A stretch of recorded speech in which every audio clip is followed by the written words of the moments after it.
J'espère que vous allez bien, j'espère que vous vous portez bien.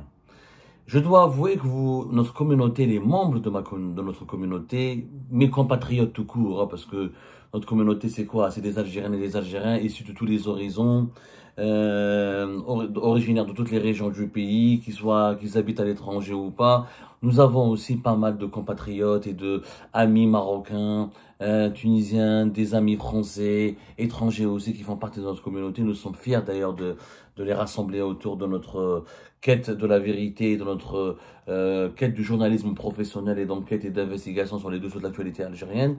Je remarque que les sujets sur l'économie algérienne, notamment sur les blocages, les difficultés, je dirais même pas, c'est pas des blocages, c'est la persécution. La persécution qui est exercée en ce moment contre les entreprises algériennes, a mobilisé énormément les membres de notre communauté. Les émissions que nous avons diffusées à propos des mesures folles, irrationnelles, absurdes, extravagantes, affolantes de Kamer Zig contre les entreprises algériennes depuis le début du mois de juillet 2025, notamment depuis le 9 juillet 2025, ces émissions ont cartonné et beaucoup d'entre vous ont été sensibles à nos révélations sur les conséquences, je dis bien les conséquences désastreuses sur l'économie nationale et algérienne de ces mesures complètement folles.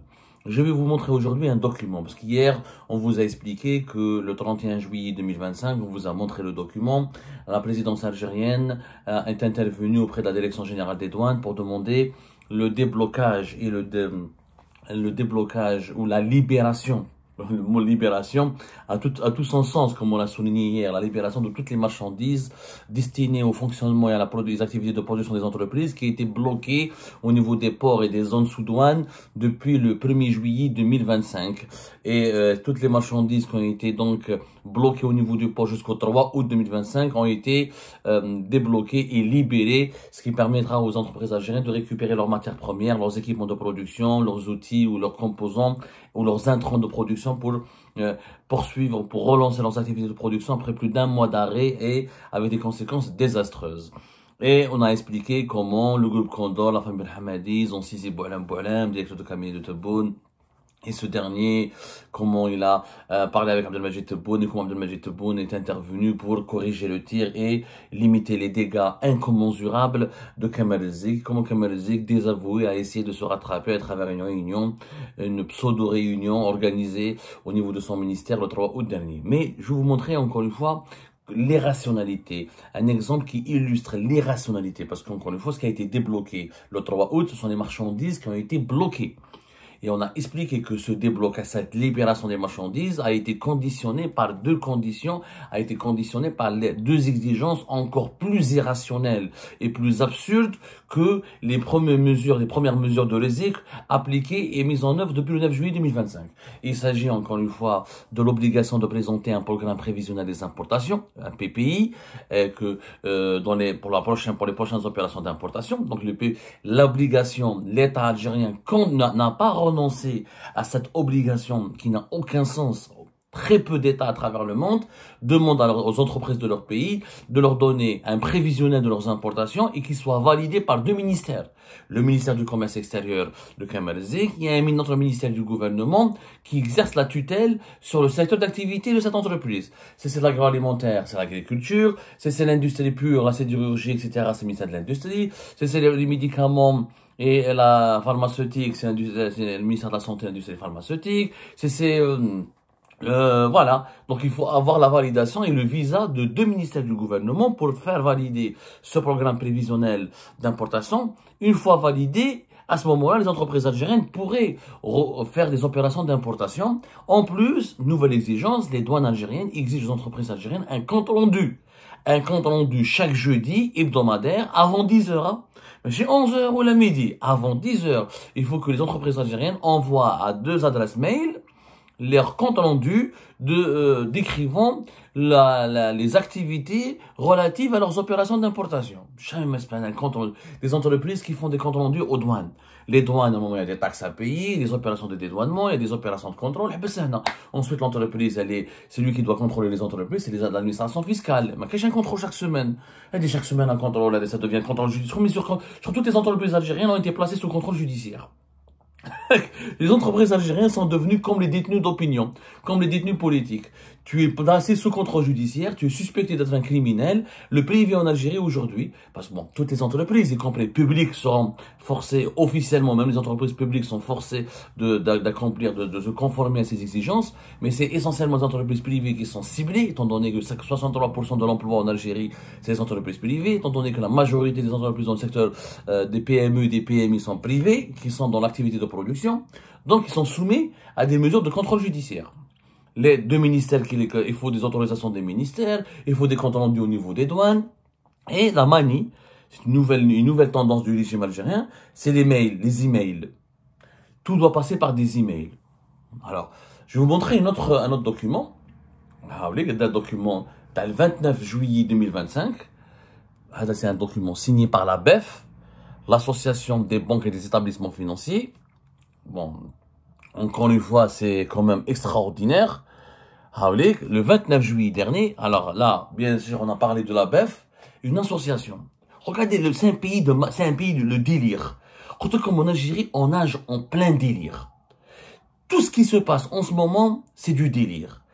Des lois, des obligations qui n'ont aucun sens, des entreprises qui sont forcées de donner un programme prévisionnel à l'État, alors que l'État n'a pas normalement à se mêler des prévisions de l'entreprise. L'État, normalement, il oblige les entreprises à payer des impôts, des taxes et à respecter une certaine réglementation. Mais un État qui demande chaque 6 mois les prévisions de l'entreprise, c'est du jamais vu.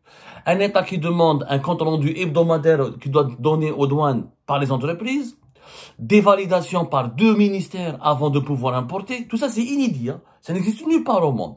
Ben, dans les pays les plus archaïques, la Corée du Nord, le Venezuela, ça existe. Et maintenant, l'obligation de tout passer par mail. C'est-à-dire que les entreprises algériennes, on leur a donné un mail et on leur demande de tout envoyer par mail et d'attendre. Que dit cette note? Avant de parler de contenu de cette note, l'autre anomalie, c'est une association. La BEF est une association. Jum'iyya, c'est pas un organisme. Une association qui donne des ordres, qui assiste aux réunions du gouvernement, puisque la BEF a assisté le 3 août 2025 à la réunion du ministère organisée par le ZIC, encore avec le ministre du Finance, avec les directions générales des douanes, avec donc une association qui participe à la prise de décision. Et c'est une association qui donne les instructions. Depuis le début du mois de juillet, c'est l'association, c'est la BEF, qui dit aux banques de débloquer ou de bloquer les entreprises algériennes. Une association n'est pas citée dans la Constitution, n'est pas un organisme de l'État, n'est pas dépendante de l'État, elle n'a pas de compte à rendre à l'État, et pourtant c'est elle qui dirige au nom de l'État. Ça c'est une autre anomalie, c'est du délire.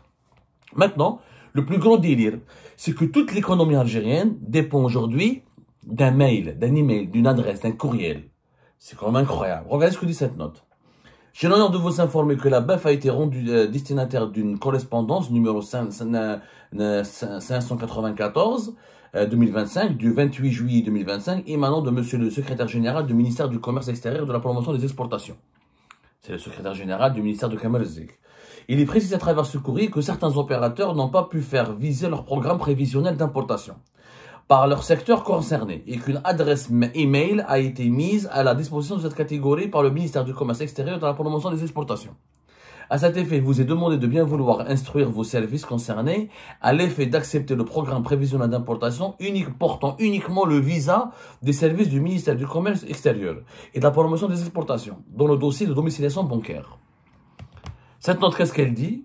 Elle n'a aucun sens. Elle dit aux banques algériennes que les entreprises algériennes n'ont pas pu obtenir le visa pour leur programme prévisionnel d'importation, le fameux PPI. Et donc, comme ils n'ont pas pu obtenir le visa du ministère du Commerce extérieur, elles n'ont pas de justice. Il faut qu'elles envoient par mail. C'est-à-dire que les entreprises qui se plaignent, qui disent qu'on n'a pas pu obtenir ce programme, qu'on n'a pas pu obtenir des autorisations, qu'on n'a pas pu valider ce programme, parce que les entreprises algériennes, encore une fois, doivent valider leur programme par 2 ministères. Le ministère de la tutelle, qui exerce la tutelle sur leur secteur d'activité, le ministère de leur tutelle directe, et le ministère de Kamerzik. Comme tout le monde se plaint, et comme les entreprises algériennes appellent leurs banquiers pour leur dire qu'est-ce qu'on fait, mes fournisseurs étrangers me font ma pression, parce que les entreprises algériennes ont des fournisseurs étrangers. les fournisseurs étrangers, je te vends une machine, je te vends de la matière première. Si tu ne me payes pas, si ta banque ne me paye pas, je te retire j'annule ta commande et je la donne à notre client. Du coup, les entreprises algériennes, si elles ne récupèrent pas leurs commandes, si elles ne récupèrent pas leurs machines, ou là, si elles ne récupèrent pas comment on appelle ça, leur matière première tout court, et si elles ne récupèrent pas leurs composants, les intrants nécessaires à leur production, elles sont paralysées. Je rappelle que le délai initial au départ fixé par le ministère du Commerce extérieur, par Kamel Zé, c'est que toutes les entreprises algériennes doivent envoyer leur demande de validation du PPI, de leur programme prévisionnel d'importation, avant le 31 juillet. Ensuite, ce délai, selon les dernières informations, a été prolongé au 10 août, ça veut dire dans 5 jours. Comme il y a des milliers d'entreprises, au moins 35 000 à 45 000 entreprises. Il y a 42 000 entreprises PME, PMI qui sont dans le secteur de la production et de l'exportation. Il y a 180 000 entreprises qui sont dans le secteur de la production. Mais celles et ceux qui produisent beaucoup, notamment qui ont des commandes à l'étranger et qui sont vraiment à 100% dans la production. Il y en a minimum 40 000 à 45 000. Donc ce sont des milliers d'entreprises qui doivent demander les autorisations à 2 ministères, obtenir 2 visas de 2 ministères différents avant d'aller pouvoir domicilier leurs opérations d'importation. C'est 6 étapes qu'il faut franchir et tout se passe par mail. Officiellement, Galek, nous avons dématérialisé. Mais en Algérie, quand on dématérialise, on ne fait pas une plateforme numérique sécurisée avec un compte professionnel, avec des codes, avec une assistance, un centre d'appel au cas où il y a un problème. C'est ça le numérique. Le numérique, en Algérie, c'est quoi le numérique? C'est quoi la dématérialisation? C'est un mail. Tu as un mail, tu m'envoies par mail. Donc si le mail il est piraté, toutes les données des entreprises, si le mail il est saturé et parce qu'il y a des milliers d'entreprises qui il n'est pas fonctionnel ou opérationnel, la procédure ne peut pas, les démarches ne peuvent pas être accomplies. Donc toute l'économie algérienne dépend d'un mail, d'un email. C'est quand même de la folie. Et comme les entreprises algériennes envoient, parce que quand tu envoies par mail, si tu n'as pas d'accusé de réception, tu n'as pas la preuve que tu as envoyé. Et un mail, n'importe qui, moi demain j'ai un email, n'importe qui peut m'envoyer un email. Mais normalement, une administration, une procédure, un État, un organisme gouvernemental, une procédure aussi délicate que la gestion des importations et des activités économiques des entreprises. Normalement, il y a il y a des accusés de réception. C'est une plateforme dédiée avec un numéro d'identifiant, avec un code, avec un suivi, avec une traçabilité de l'opération qui a été accomplie. Moi, j'envoie un mail, le mail ne parvient pas, ou là, il tombe dans les spams, ou là, la boîte mail est inopérationnelle, ou là, il y a une coupure, ou il y a une déconnexion, ou là, il y a un piratage, ou là, il y a une attaque cybercriminelle, etc. Rien ne va fonctionner. C'est logique. Vous trouvez ça logique qu'un pays, parce que l'économie d'un pays, c'est quoi? C'est la production, ce que l'économie peut produire. Pour produire, encore une fois, il faut importer certaines choses, notamment des matières premières, des machines, des équipements, des composants, certains services comme les logiciels. Bon, les importations de services ont été totalement bloquées, ça on n'en parle pas. Et certains intrants, on les appelle les intrants, INS. On est en train de faire des cours d'économie, les intrants de production. Les intrants à nous sont essentiels. Ce sont des produits qui interviennent c'est des produits essentiels dans le processus de fabrication d'un produit fini. Donc, toute l'économie algérienne est basée sur la production et l'importation d'une partie des composants nécessaires au fonctionnement de cette production. Et tout cela dépend d'un email de Kamel Zik. Kamel Zik donne un email. S'il reçoit votre mail, tout se passe bien. S'il vous répond, et s'il veut vous répondre, et vous donner un accusé de réception, tout se passe bien. S'il ne reçoit pas votre mail pour X raisons techniques dont on ne sait pas, dont on ne connaît pas ça peut être parce que une boîte email, quoi. Un État qui gère toute l'économie toute une économie nationale, l'économie de tout un pays à travers une boîte mail. C'est quand même incroyable. Et ça ne choque personne. Je veux dire que si ça choque, les gens parlent, mais les gens ont peur. Une adresse électronique, un compte mail, voilà, une boîte mail pour gérer toute l'économie d'un pays.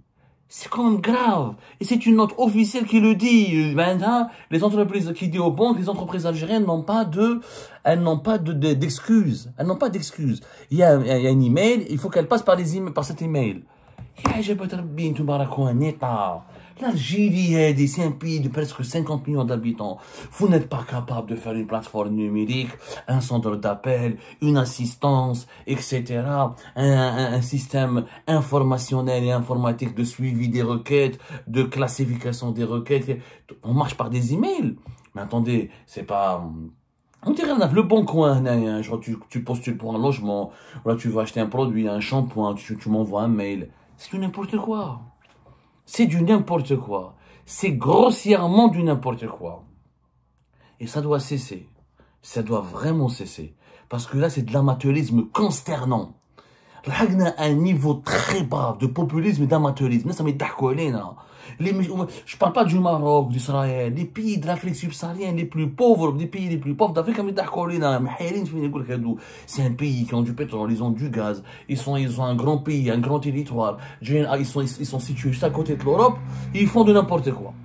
Toute l'économie d'un pays, toute leur économie dépend d'une boîte mail. C'est quand même fou. Mais on a atteint un niveau d'absurdité et de délire sans précédent. Sans précédent, c'est vous dire la médiocrité ambiante dans laquelle on vit. Et en ce moment, et après, quand on critique, on dit, faites des choses normales. On vous dira que vous êtes des dirigeants normaux. Vous faites des choses, vous avez des comportements, des décisions, des attitudes totalement anormales. Ou paranormales, je dirais même. Comment voulez-vous qu'on vous traite comme des dirigeants normaux?